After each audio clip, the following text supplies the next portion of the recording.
terima kasih atas kesempatannya. Perkenalkan, saya Melia Putri Alamanda dengan NIM 2019-310036. Kenalkan, nama saya Hana Andrianti Putri dengan NIM 2019-310079. Kenalkan, nama saya Aisyah Fairbana Bila dengan NIM 2019-310158. Perkenalkan, nama saya Aprisa Dewi Esa Putri dengan NIM 2019-310333. Perkenalkan, nama saya Yulia Tigaluh Nursa Fitri dengan NIM 2019-310360. Di sini, kami akan mempresentasikan hasil diskusi yang berjudul Analisis Rasio Keuangan. Analisis rasio keuangan adalah suatu alat analisis yang digunakan oleh perusahaan untuk menilai kinerja keuangan berdasarkan perbanding masing-masing yang terdapat di laporan keuangan. Laporan keuangan pokok terdapat 3 macam, yaitu yang pertama, neraca. Neraca merupakan sebuah potret kondisi keuangan perusahaan pada tanggal tertentu, yaitu tanggal yang tercantum di neraca. Yang kedua, laporan laba rugi. Laporan laba rugi ini yang mencatat aliran pendapatan dan biaya yang berkaitan dalam suatu periode tertentu. Dan yang ketiga ada laporan aliran kas, yang dimana laporan ini menggambarkan aliran kas masuk dan kas keluar pada suatu periode tertentu. Laporan keuangan diperlukan karena memberikan informasi untuk pengambilan keputusan.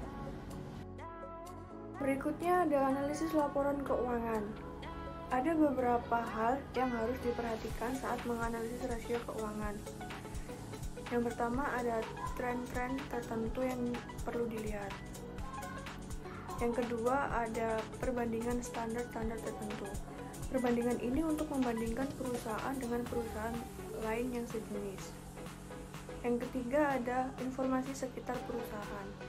Informasi ini yang melengkapi laporan keuangan merupakan bagian integral yang harus dalam menganalisis. Yang keempat ada informasi lain yang dapat mendukung analisis. Informasi yang lainnya dapat memberikan analisis yang tajam lagi. Berikutnya ada analisis common size. Analisis common size ini yang dihitung dengan persentase di setiap item dalam neraca terdapat total aktiva atau disebut item laporan laba rugi. Terdapat total penjualan. Analisis common size memudahkan pembaca data keuangan untuk beberapa periode. Berikut laporan laba rugi dan neraca di PT ABC. Berikut adalah contoh analisis common size laba rugi. Dari tabel analisis common size di atas, dapat disimpulkan bahwa PT ABC memiliki harga pokok penjualan yang lebih rendah dibandingkan dengan harga pokok penjualan industri. Namun, biaya administrasi dan umum PT ABC lebih tinggi dibandingkan dengan biaya administrasi dan umum milik industri. Jadi, PT ABC memiliki laba sebelum pajak dan bunga yang lebih tinggi dibandingkan dengan industri. Dan laba bersih PT ABC yang menjadi pengukur margin bersih lebih baik dibandingkan dengan industri. Berikut merupakan contoh analisis common size neraca. Dari dua tabel common size neraca di atas dapat ditarik 5 kesimpulan, yaitu yang pertama, PT ABC memiliki aktiva lancar yang sedikit lebih tinggi dibandingkan dengan industri. Yang kedua, PT ABC memiliki aktiva tetap yang lebih sedikit dibandingkan industri. Yang ketiga, utang lancar PT ABC lebih sedikit dibandingkan dengan industri. Yang keempat, utang jangka panjang PT ABC lebih sedikit dibandingkan dengan industri. Dan yang kelima adalah utang pajak. Utang pajak PT ABC lebih tinggi dibandingkan dengan industri. Selanjutnya adalah analisis rasio. Analisis rasio memiliki definisi yaitu cara lain menyajikan informasi dari laporan keuangan. Nah, analisis ini disusun dengan cara menggabungkan angka-angka dalam neraca antara neraca dan laba rugi. Nah, rasio ini terdapat 5 jenis. Yang pertama ada rasio likuiditas, ada rasio aktivitas, ada rasio solvabilitas, ada rasio profitabilitas, dan rasio pasar. Rasio likuiditas. Rasio likuiditas digunakan untuk mengukur kemampuan likuiditas jangka pendek sebuah perusahaan dengan melihat aktiva lancar perusahaan tersebut yang relatif terhadap utang lancarnya. Rasio likuiditas yang jelek dalam jangka panjang akan mempengaruhi solvabilitas perusahaan. Ada dua rasio jangka pendek yang digunakan, yaitu rasio lancar dan rasio quick. Rasio lancar mengukur kemampuan perusahaan memenuhi utang jangka pendek dengan menggunakan aktiva lancar atau aktiva yang akan berubah menjadi kas dalam waktu 1 tahun atau 1 siklus bisnis. Untuk perhitungan rasio lancar diperoleh dari aset lancar yang dibagi dengan utang lancar. Rasio lancar untuk perusahaan yang normal berkisar pada angka 2, namun sebenarnya tidak ada standar yang pasti untuk penentuan rasio lancar yang seharusnya. Rasio yang rendah menunjukkan resiko likuiditas yang tinggi, sedangkan rasio lancar yang tinggi menunjukkan adanya kelebihan aktiva lancar yang akan berpengaruh tidak baik pada profitabilitas perusahaan. Ada 3 komponen aktiva, yaitu kas, piutang, dan persediaan. Namun persediaan dianggap aset yang paling tidak liquid karena semakin panjangnya tahap yang dilalui untuk menjadi kas, yang berarti waktu yang diperlukan akan semakin lama dan ketidakpastian nilai persediaan. Dengan alasan tersebut, dikeluarkan persediaan dari aktiva lancar untuk perhitungan rasio quick yang sebagai berikut, yaitu rasio quick diperoleh dari aset lancar dikurangi dengan persediaan dan dibagi dengan utang lancar. Selanjutnya yaitu rasio aktivitas. Rasio ini melihat pada beberapa aset, kemudian menentukan beberapa tingkat aktivitas pada kegiatan tertentu. Aktivitas yang rendah pada tingkat penjualan tertentu akan mengakibatkan semakin besarnya dana kelebihan yang tertanam pada aset-aset tersebut. Dana kelebihan tersebut lebih baik ditanamkan pada aset lain yang lebih produktif. Ada 4 rasio aktivitas, yaitu rata-rata umur panjang, perputaran persediaan, perputaran aktiva tetap, dan perputaran total aktiva. Yang pertama, rata-rata umur piutang melihat berapa lama yang diperlukan untuk merubah piutang menjadi kas. Semakin lama rata-rata piutang berarti semakin besar dana yang tertanam dalam piutang tersebut. Untuk perhitungannya yaitu piutang dagang dibagi penjualan dalam 365 hari atau 1 tahun. Yang kedua, ada perputaran persediaan dengan perhitungannya perputaran persediaan, yaitu harga pokok penjualan dibagi dengan persediaan, dan untuk rata-rata umur persediaan yaitu 365 hari atau 1 tahun dibagi persediaan. Perputaran persediaan yang tinggi menandakan semakin tingginya persediaan berputar dalam 1 tahun. Hal ini menandakan keefektifan manajemen persediaan. Ketiga, ada perputaran aktiva tetap dengan perhitungan perputaran aset tetap penjualan dibagi dengan aset tetap.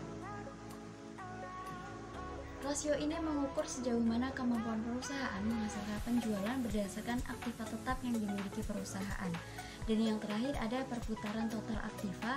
Sama halnya dengan perputaran aktiva tetap, rasio ini menghitung efektivitas penggunaan total aktiva. Rasio yang tinggi menunjukkan manajemen yang baik, dan rasio yang rendah harus membuat manajemen mengevaluasi strategi pemasaran, investasi, ataupun pengeluaran modal. Dengan perhitungan perputaran total aset, yaitu penjualan dibagi dengan total aset. Selanjutnya yaitu rasio solvabilitas. Nah, rasio solvabilitas ini mengukur kemampuan perusahaan untuk memenuhi kewajiban jangka panjangnya. Perusahaan yang tidak solvable adalah perusahaan yang total uangnya lebih besar dibandingkan dengan total asetnya. Rasio ini mengukur likuiditas jangka panjang perusahaan agar dapat fokus pada sisi kanan perusahaan. Ada beberapa macam rasio yang bisa dihitung dalam rasio solvabilitas. Yang pertama adalah rasio total utang terhadap rasio total aset. Rasio ini menghitung seberapa jauh dana disediakan oleh kreditur. Nah, rasio yang tinggi berarti perusahaan menggunakan leverage keuangan yang tinggi yang mengakibatkan meningkatnya rentabilitas modal saham atau ROE dengan cepat. Begitu pula sebaliknya. Nah, rumusnya adalah total utang dibagi dengan total aset. kedua adalah rasio utang modal saham. Rasio ini biasanya diterapkan untuk membandingkan antara ekuitas dan liabilitas. Itu artinya utang jangan sampai lebih besar daripada modal sehingga beban yang ditanggung perusahaan pun tidak bertambah. Semakin kecil rasio, berarti kondisi perusahaan sedang membaik karena modal guna menjamin utang yang terbilang besar. Yang ketiga yaitu TII atau Times Interest Earned. Ini mengukur kemampuan perusahaan membayar utang dengan laba sebelum bunga pajak. Rasio yang tinggi menunjukkan situasi yang aman, meskipun barangkali juga menunjukkan terlalu rendahnya penggunaan utang perusahaan. Sebaliknya, rasio yang rendah memerlukan perhatian dari pihak manajemen. Nah, untuk menghitungnya adalah laba sebelum bunga dan pajak atau EBIT dibagi dengan bunga. Yang keempat yaitu Fixed Charge Coverage. Ini menghitung kemampuan perusahaan membayar beban tetap total, termasuk biaya sewa. Rasio ini memperhitungkan sewa karena meskipun sewa bukan hutang, tetapi sewa termasuk beban tetap dan mengurangi kemampuan utang perusahaan. Rumus menghitungnya adalah EBIT plus biaya sewa dibagi dengan bunga plus biaya sewa. Selanjutnya yaitu rasio profitabilitas. Rasio ini mengukur kemampuan perusahaan menghasilkan keuntungan pada tingkat penjualan, aset, dan modal saham tertentu. Ada 3 rasio untuk mengukur. Yang pertama adalah profit margin. Ini menghitung sejauh mana kemampuan perusahaan menghasilkan laba bersih pada tingkat penjualan tertentu. Nah, profit margin yang tinggi menandakan kemampuan menghasilkan laba tinggi pada tingkat penjualan tertentu. Sebaliknya, profit margin rendah menandakan ketidakefisienan manajemen karena bisa jadi penjualan terlalu rendah untuk biaya tertentu atau biaya terlalu tinggi untuk penjualan tertentu. Menghitung profit margin adalah laba bersih dibagi dengan penjualan. Kedua adalah ROA atau Return of Asset. Ini mengukur kemampuan perusahaan menghasilkan laba bersih pada tingkat aset tertentu. Menghitungnya adalah dengan laba bersih dibagi dengan total aset. Rasio yang tinggi ini menunjukkan efisiensi manajemen aset. Dan yang ketiga adalah ROE atau Return of Equity. Rasio ini mengukur kemampuan perusahaan menghasilkan laba berdasarkan modal saham tertentu. Rasio ini adalah mengukur profitabilitas dari sudut pandang saham. Cara menghitungnya adalah laba bersih dibagi dengan modal saham.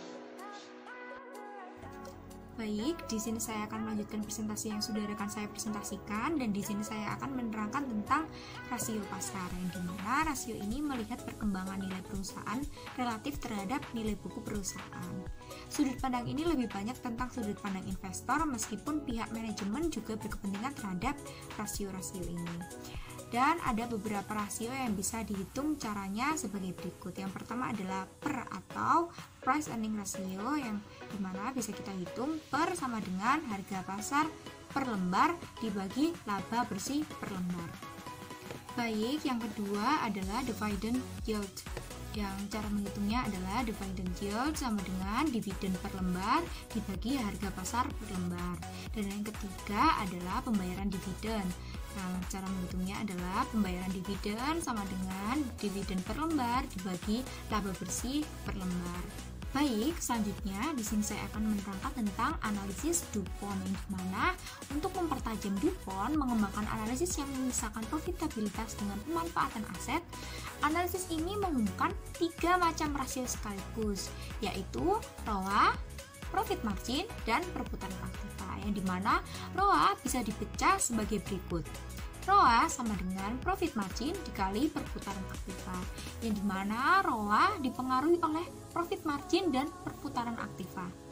Untuk menaikkan ROA, suatu perusahaan bisa memilih dengan menaikkan profit margin dan mempertahankan perputaran aktiva, dengan menaikkan perputaran aktiva dan mempertahankan profit margin, atau dengan cara menaikkan keduanya.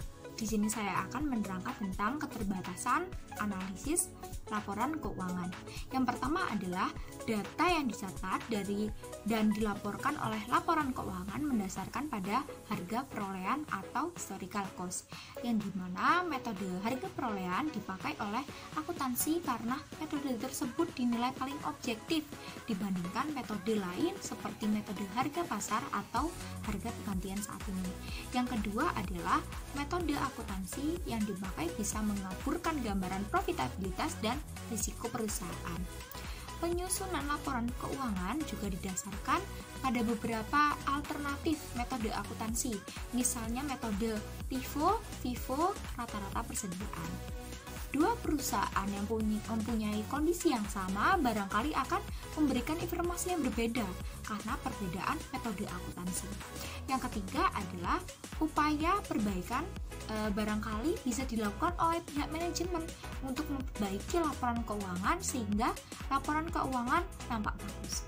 Yang keempat adalah banyak perusahaan yang mempunyai beberapa divisi atau anak perusahaan yang bergerak pada beberapa bidang usaha. Untuk perusahaan semacam ini, analis akan kesulitan memilih pembandingnya karena perusahaan tersebut bergerak pada beberapa industri. Juga data divisi untuk mengetahui prestasi divisi biasanya tidak lengkap dilaporkan sehingga analis akan mengalami kesulitan menganalisis prestasi divisi-divisi dalam perusahaan. Dan yang terakhir atau yang kelima adalah inflasi atau deflasi akan mempengaruhi laporan keuangan terutama yang berkaitan dengan rekening-rekening jangka panjang seperti investasi jangka panjang. Laporan keuangan yang menggunakan harga perolehan akan cenderung terlalu rendah melaporkan data-data laporan keuangan. Sekian presentasi yang dapat kelompok kami sampaikan. Mohon maaf jika ada salah kata maupun pengucapan yang salah, mohon dimaafkan. Sekian, wassalamualaikum warahmatullahi wabarakatuh.